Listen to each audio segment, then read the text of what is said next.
Hi, and welcome to Haunted AF, the podcast of real ghost stories told by real people. We are your hosts. I'm Julie Fisk. And I'm Rebecca Black. So, coming up, we have a story about a Magic the Gathering monster that showed up in somebody's house. And we need to discuss a phenomenon that's been all over TikTok because I experienced it last week. Okay. True story. Okay. So, first of all, big thanks to our newest patron. We have one this week. Yay! Alan Beardsley. We love you, Alan. Don't forget that we are posting full episodes with the pregame now. So patrons are getting each episode a day early.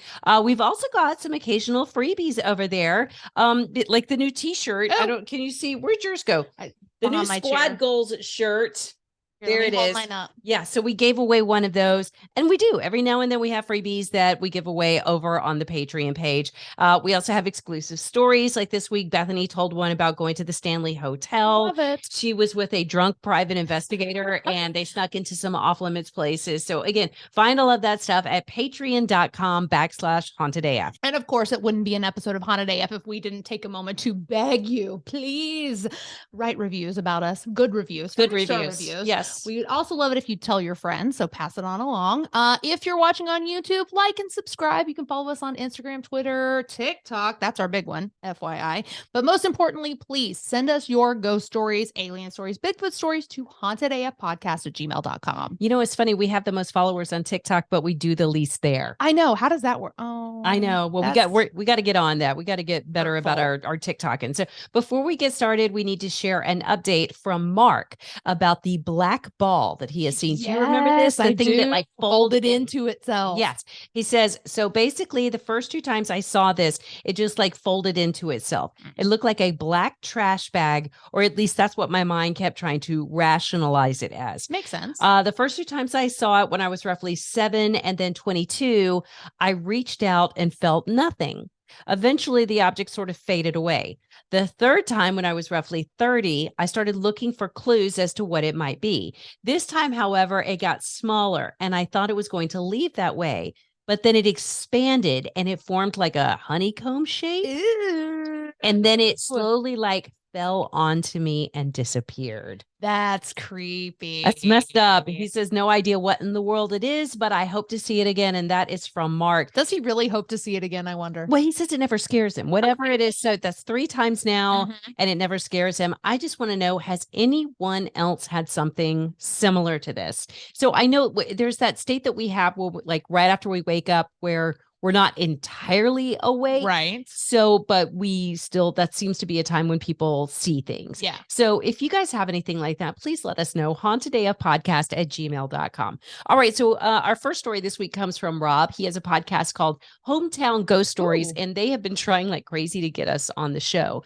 And I'm like, oh, yeah, we'll do that. And then I don't respond for like 3 more months or something. So we're going to try to make it happen. But Rob did go ahead and send us a story. Hey, what's going on, Julie and Rebecca? This is Rob from Hometown Ghost Stories. And I wanted to share with you two and your listeners at Haunted AF my personal ghost story and the reason why we started a podcast over at Hometown Ghost Stories. I was born in the area of Bridgewater, Massachusetts. And as you may have heard, Bridgewater, Massachusetts is where the Bridgewater Triangle is. But this is a story that not many people know because it was at my grandparents' house. Now, growing up as a child, I always felt very uneasy in this house, but I couldn't really explain it. And then when I was 8 years old, I was downstairs with my mother, middle of the day. My 2-year-old brother is upstairs. He's supposed to be taking a nap, and we hear him start screaming. And as he starts screaming, my mother and I look at each other. We go to run up the stairs because we assumed that he had just hurt himself. So we run up the stairs and he has his back to the wall, like in the corner. He's as white as a ghost. And he's just pointing, going, "The man, mummy, the man, mummy, the man," like repeatedly. And it scared the hell out of me. Fast forward a little bit. Looked into the house when the internet came along when I was in my teens, and I found a story related to the house where it used to be a farm. The farmer's cow used to get away all the time, and he would go down, he'd chase his cow down and bring it back. Well, one night the cow gets out, he goes with his dog to get the cow, and he never comes back. And while the newspaper's there, a few days later, there's a manhunt for him. They're interviewing the nephew, And as he's getting interviewed, the cow comes out and he's like, oh, there's the cow. And then the dog came out and he's like, oh, the dog came. My uncle must be right behind him. But the uncle never came back. So fast forward a couple years, my grandparents buy the house. And my mom and her sisters went to school with some of the kids from the family that owned it before. They only owned it for 9 months. And they told my mom and her sisters, we lived there for 9 months and sold the house because we were too scared. Going forward a little bit, I had to stay in the house by myself for 2 years when my grandfather got sick, and my friend and his wife come and hang out one night.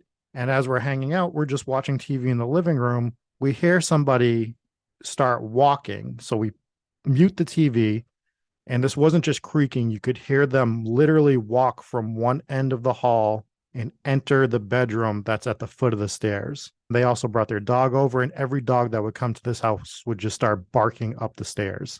And this is getting a little long, so I will end this with the scariest story for me, which is I came home one night at about 1 a.m, hadn't been drinking that night, went to the bathroom to start getting ready for bed, and my bedroom was on the first floor. And I'm one of those weirdos that keeps his TV on all night. So even when I leave the house, my bedroom TV's on. As I'm getting ready for bed, brushing my teeth, I hear a conversation. I don't think too much of it because it should just be my bedroom TV. Well, as I leave the bathroom, I take a right into the bedroom and I open the door and I look and the TV's not on. And as soon as I notice it, the conversation just stops. I sit there for 2 seconds, just shocked. And right at the end of that 2 seconds, a man yelled from the top of the staircase down 3 or 4 words, and I don't even know what he said. And I get goosebumps. I'm like looking at my arm right now, thinking about it. I don't know what he said, but I just remember the voice screaming down the stairs. And it's 1 a.m, 2 a.m, and I am terrified. We told this story on our podcast. It got passed around in the town of Bridgewater. I had somebody message me and ask me if a specific address was the address. I said yes. And that person told me they were the new owner. And they started telling me about some of their stories that they have there. But thanks for listening to my story. Thank you, Rob. And thank you Love for it. adding music. Yeah, I know. So at first I was like, okay, am I crazy? Is there music playing? I was like, is it outside? And then I'm like, oh no, I think Rob added it. How sweet. So when I'm a ghost and I'm haunting things, I can't wait to just like randomly yell things that are indecipherable. I think it's fantastic. I assume that ghost was probably like, wait, he's dropping on us. And was everybody really worried about the cow? Yeah, I was like, what happened to the cow? What happened? What did happen to the That's cow? a great question. I don't know. We get a story. We'll never know. Sorry, I was invested in the cow. It's all about the cow. All right, so our next story comes from Susie. Just found your podcast and I love it. I listen while I'm gardening in the UK. Aw. Very old house and grounds, but no ghosts yet. Well, Fingers hey, crossed. I know. Give it time, girl. When my son was around 3 years old, he used to tell us a story about when he died on a mountain. He said that he was climbing a big mountain, but something happened to him. He even remembered lying on the side of the mountain and having an oxygen mask on his face before he died. He used to tell this story as if it was no big deal, but as he got older, he seemed to forget he'd ever told it to us. He hadn't watched a film or anything like that on television, and we hadn't told him about anyone that this had happened to. He couldn't say whether he was climbing alone or as a part of a group, and he couldn't remember where this mountain was. Now that he's a grown man and doesn't remember any of it, but still, I think it was a strange thing for a 3-year-old to say. Best wishes, Susie. Yes, that's absolutely a weird thing for a 3-year-old to say. Why would a 3-year-old know about an oxygen mask? Like, No. that's the part that really stands out to me. I would assume he was also a part of a group or whatever, because unless he takes the oxygen mask on his own. No, because if he's laying there, well, I don't know. Like maybe somebody put it on him. Yeah, that's what I'm thinking. I don't know. I love that story, though. This one comes from Christy Mills. First, I love your podcast. You make this subject fun as well as informative. I would send audio, but I'll save you the editing nightmare. I submitted a story to Monsters Among Us and apologized through the whole thing. When he finally did play my story, he had edited out all of my apologies, and I didn't sound too bad, but the poor man. So I will spare you that hassle, and you can read my wonderful writing instead. I want to tell you about the experiences I had when we lived with my in-laws during my pregnancy. I'm not sure if the house was haunted or if it's just me. My husband doesn't believe in ghosts and explains it all away or just says, I don't know, it's nothing, as men do. Yep. Anyway, some nights I would feel someone getting in the bed. I'd think it was my husband, but then I'd see nobody there. The biggest things happened after our daughter was born, though.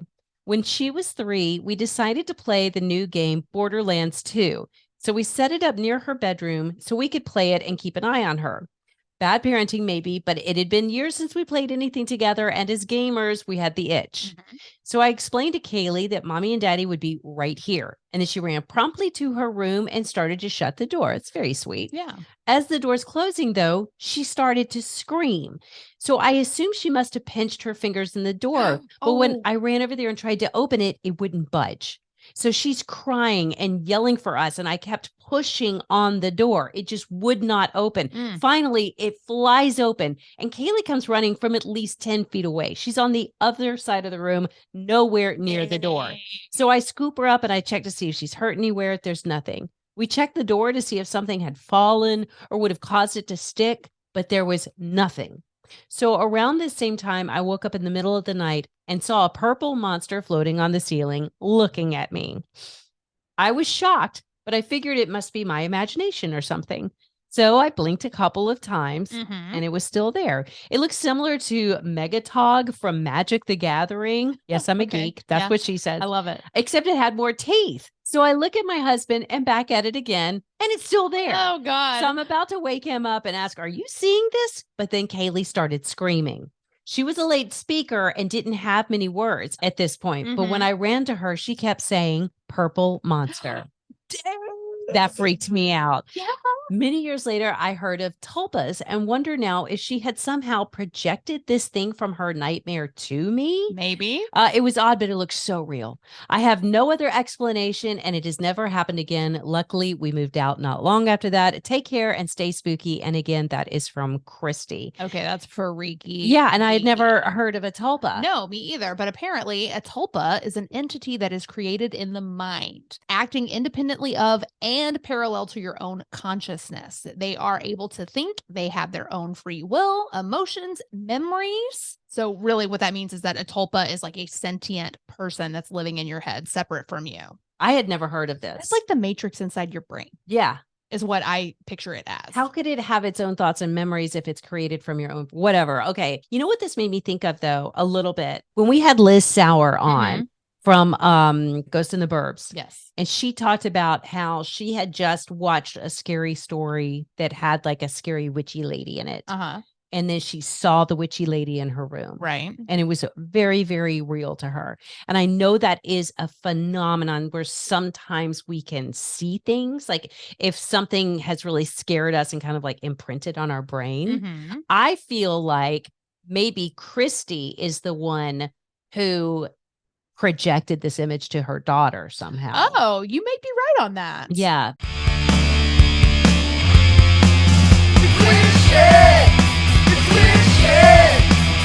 It's not a ghost.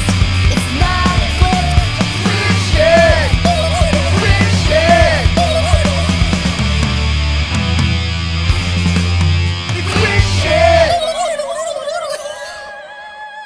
Every time I forget how ridiculous it is, and then I hear it literally, it's like a turkey call. Yes.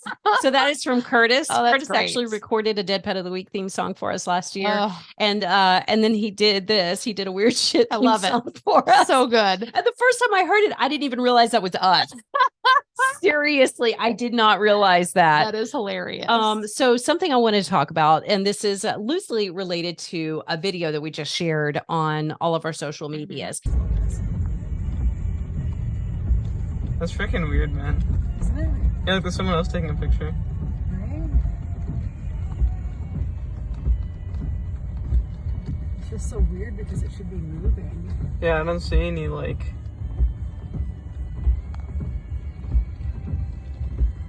I don't see anything, like...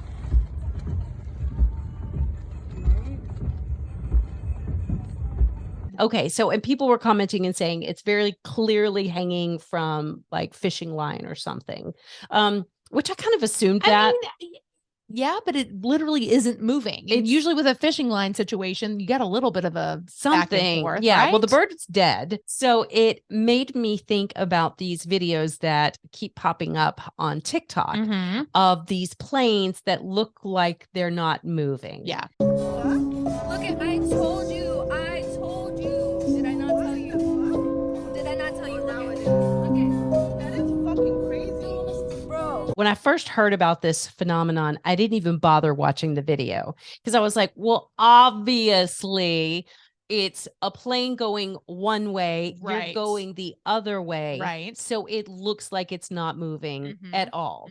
Then we're driving home from Austin on Sunday. Oh, no. Yeah. And we're like outside of Hillsboro. And I see a giant passenger plane in the sky not moving. Stop. Not moving. Did the rest of Rebecca. your family see this not moving? No, because here's the thing. Because I host a spooky podcast, anytime I say something spooky is happening, Boo. everybody calls bullshit on Yeah. it. So I looked at it for so long. And I think we all do that when something crazy is happening. You stare at it for so long, trying, like your brain's just trying to, am I Figure it out. really seeing this? Right. And then the moment's gone and you don't catch it. So I got home and I looked up this TikTok story, and there are several, and there are tons of videos of people filming these planes just not moving in the sky. That is so weird. Is there an explanation? Like, does anybody have a theory of it as to why? So some of the explanations are it's just moving very slowly. And since you're moving in the opposite direction, it looks like it isn't moving. Which I do understand that. I do. And then there's another one. It's a plane in Germany, and they're saying it's flying into a headwind. So when this it's like uphill, basically. When this happened to me on Sunday, there was no wind. It literally looked like it wasn't moving at all. And we've also all been in a slow moving plane before, right? Like, you know what it's like when you're coming in for a landing, right? And everything slows the hell down. And then you're like, ugh. Or you've seen those times where it's like an enormous plane is moving slowly. You're like, how is that staying in the sky? But when it's not moving at all, if anybody else has experienced something like this, like, please make Julie feel less crazy. Yes, hauntedafpodcast@gmail.com. And by the way, make sure you go to the companion blog. This is episode 4, season 9. And we will post the TikTok. I'll post any links I can find to this. Because again, there are multiple stories like this. And, I just want a better theory than like it's because you're moving and the plane's moving in opposite directions. I just feel like I need a better explanation than that. And I also hate it when everybody comes in and shits all over something like that. No, I saw it. It happened. I believe in it. Leave it alone. You're not helping anything when you do that. You're part not. of the problem. You're part of the problem. Yeah. Let us question things, damn it. Aren't we going to do a video on TikTok where we shit on people's ghost stories? Yeah. Well, because it's okay for us to do it. Yeah. Because that's clearly bullshit. Yeah. Rebecca found a video and she was like, we got to call this out. Please. Yeah. And I watched it. And I'm like, I don't know what's going on here, but it's bullshit. So yeah, you're right. I'm sorry. We're hypocrites. Totally. I'll accept that. We never said we weren't hypocrites. Not perfect. Okay, but we do have one more story that we need to share this week. And this comes from Katie. I'm just going to tell you one that happened to me when I was a senior in high school. My best friend, ex-girlfriend named Lila, I was at her house and my friend had made edibles. He had made like edible brownies or something. I can't remember if they were chocolate chip or chocolate. I don't really care. Anyways. So we decided to eat them. We were to the right of the kitchen. We were in like this temporary like den area serving as her bedroom because her bedroom was being worked on in renovations. So we were in there and there was a sheet covering the door from the kitchen to that little den area. So our spooky asses were sitting there watching Twilight Zone because it was the thing to do. And we had eaten that whole like cooking tray of stale ass brownies and no one was home. This is the biggest part. Like no one was at her house. Squeaky toy. So we were sitting there like watching Twilight Zone. It was quiet after we had eaten the brownies. And we hear her mom yell, Lila, coming from like the living room area. And we can't see because there's 2 sheets covering both of the doors. And like we both just start laughing. Obviously, we're high, so we're just laughing. And then we hear Lila coming from the fucking kitchen. So not in the living room anymore, right there next to the kitchen. We didn't hear no footsteps. We didn't hear anyone go over there. And I look at Lila and I'm like, Lila, nobody's home. She goes from laughing to hysterically crying. And I was like, let's just go outside. We'll call our friends. And so I grab her and we move the sheet and we go booking it towards the front door. And we hear Lila again coming from behind us. And we go out the front door, we close the door, and we sat outside for like 2 hours until we could muster up the courage to go back inside and get a key and leave. And we didn't go back to her house or I didn't spend the night at her house for a few weeks, but yeah, after that, nothing ever happened weird in her house. Anyways, love you guys. Bye. I feel like any ghost story that starts with "we just ate Yeah. a tray of Correct. Edible brownie. of edibles," yeah, Stale edibles, then obviously things are not going to turn out well for you that evening. I love that though. I do. Lila goes from laughing hysterically to crying hysterically. They've kicked in. That was not a microdose. All right, you guys, I know you already mentioned this earlier, but don't forget companion blogs at hauntedaf.com. We'll share all the pictures, all the links, everything from this episode. And if you're new to the podcast, please make sure you find all of our social medias. We're on Twitter, TikTok, Facebook, Instagram, YouTube, of course, which people say we are amazing to look at, just so you know. Don't oversell it. People, I might have just said that, but whatever. Your mom says that. Yeah, that's right. You're funny. And really, we need your stories, of course. We always need the stories. So if you've got ghosts, Bigfoot, UFOs, but it doesn't have to be the traditional stuff. Yeah, you know, no. like we've gotten the weird glitches in the Matrix lately, the dead pet of the week stories, clearly weird shit, any sort of weird shit. We want to hear all about it. So send that stuff in, written, recorded, audio, or video. Our email address is hauntedafpodcast@gmail.com. Send that to us now so we can use it on season 9 of Haunted AF.